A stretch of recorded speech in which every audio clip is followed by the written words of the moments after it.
Well, hi everyone. Welcome to my studio.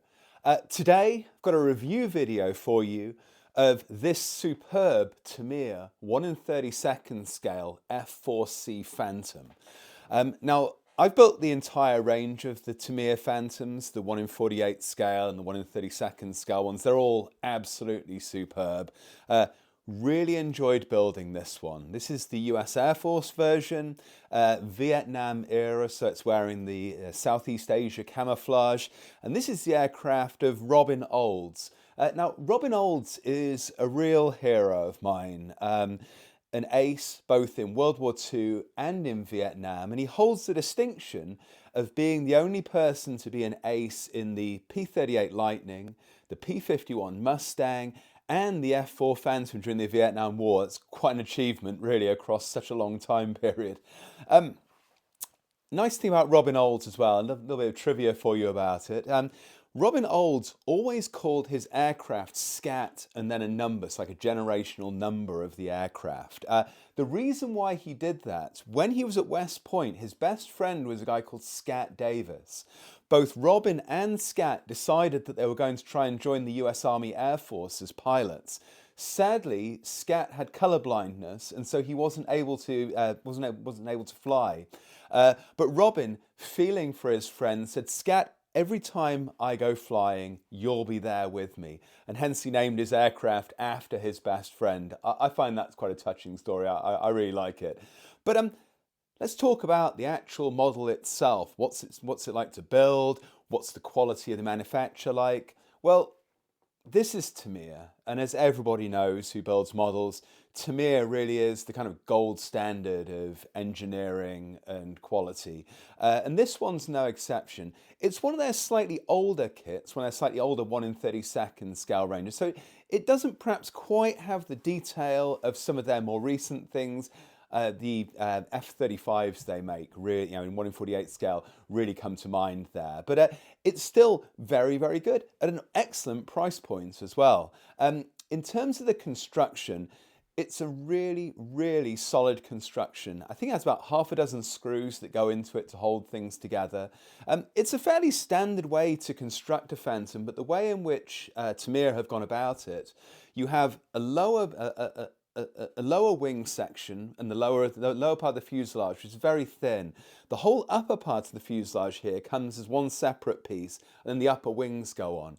The benefit that this brings, and the reason why pretty much all the manufacturers do it, is it removes that central seam, it moves it into other places, to areas where the camouflage is either transitioning between the underside colour and the overside colour, or along the edges of the wings. And I had absolutely no issues getting this to go together at all. Now, a little tip for you, if you are going to build one of these, a useful thing to do, once you attach the upper surfaces of the wings, put some glue along the edges and then put an elastic band over the corners of the wings so it pulls it up.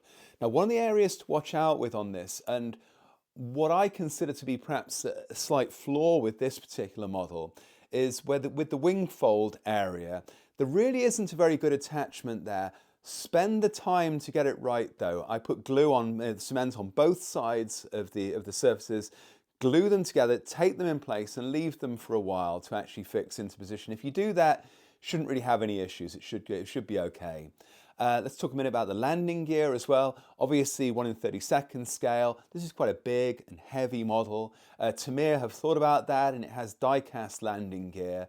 That goes together really nicely. You screw it into place, and then there's plastic parts that go over the top of it that cover up the screws. Really smart solution to that. I found it to be absolutely rock solid. Really, really impressed. Rubber tires, mixed blessing. I like them. Other people don't like them. I think they're pretty good. I wouldn't think of that as being a drawback of this kit at all. Clear parts, superb. Really, really good quality. Really, really nice. Really like that. Detail in the cockpit, really quite good. Absolutely. I couldn't really fault it. If you wanted to add some more detail, you could probably use some 3D decals. I didn't see the need to on this one. I was perfectly happy with the way in which it worked out. The decals that went onto this, really good. I mean, there aren't many on the Air Force version of the Phantom, but the ones that were there were good. They were thin. They went down nicely. A little bit of microset to get them to conform. Absolutely fine. Really, really nice. So let me bring you in, and I want to show you one of the specific details that I really like about the Phantom, and I'll give you some tips on how I go about doing it. So let's have a closer look. Okay, there's certain tasks within modelling that are a kind of rite of passage. Now, one of those is the heat shielding at the rear of an F4 Phantom. It's just one of those things where you can really let loose and really have some fun with it. If you look at real F4 Phantoms, there's quite a variety of different different sort of patinas and finishes that they end up with in this area. One of the things though that you really see on them is this striation effect that you can see on here. I'm going to talk a little bit about how I went about achieving that. So what I did was, the initial layer that I put on there was AK Extreme Metal Steel. That's a very bright, shiny colour. It isn't quite as bright as aluminum, it's just got a little bit of dullness to it, but it's still very, very shiny. What I did then, I put some thin masking tape on there, narrowly spaced along the striated area in here. I then sprayed over that with some Outlaw Paints Dark Iron. Now I really love that colour. It's such a superb sort of dark semi-metallic kind of colour. So I sprayed that on there. Then I took away the tape and it was quite stark. It was like a sort of candy cane style contrast at that point. So what I did then, having removed the masking tape, I just dusted on some more of that dark iron just to even it out a little bit. And then to finish it off, I used perhaps the finest named modelling product that's out there, MIG Ammo Metal Slag Pigment. I mean, it sounds like a rock band rather than a product.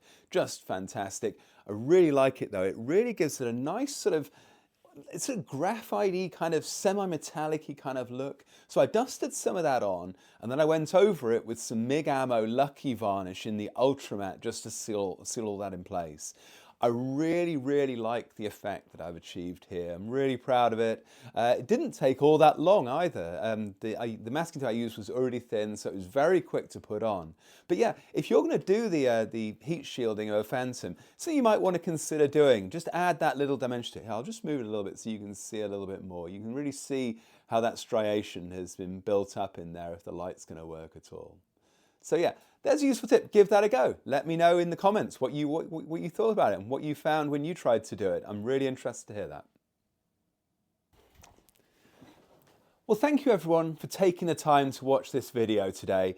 I appreciate your support. If you want to try one of these Phantoms, great offers at Factory Direct Hobbies, really great prices. There's a link in the description down below. So definitely give it a go. I would recommend this for all levels of modeler, in fact. I think anybody could really build this. I think the construction is straightforward, the instructions are clear, and there's not so many small and fiddly parts with this one. The 1 in 48 scale and the 1 in 32nd scale both build the same way. So if you've got a space problem or you want something slightly cheaper, then the 1 in 48 option will give you roughly the same build experience as this one. You might want to consider the 1 in 32nd scale one if you're perhaps your eyesight isn't what it used to be, or your hands are a little bit shaky, because this one is easier. It does have bigger parts that you're putting together. So thank you very much for spending the time to listen, and I will speak to you again very soon.